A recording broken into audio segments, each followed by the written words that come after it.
Already got the tie rod out. Got the strut out. That's my attempt to compress the spring to make it a little bit easier. And only thing I'm having trouble with is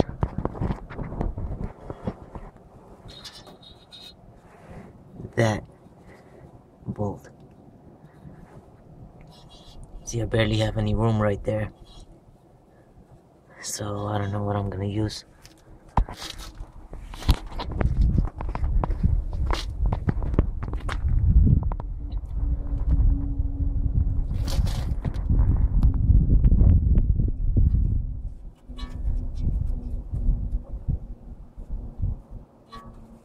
Right there.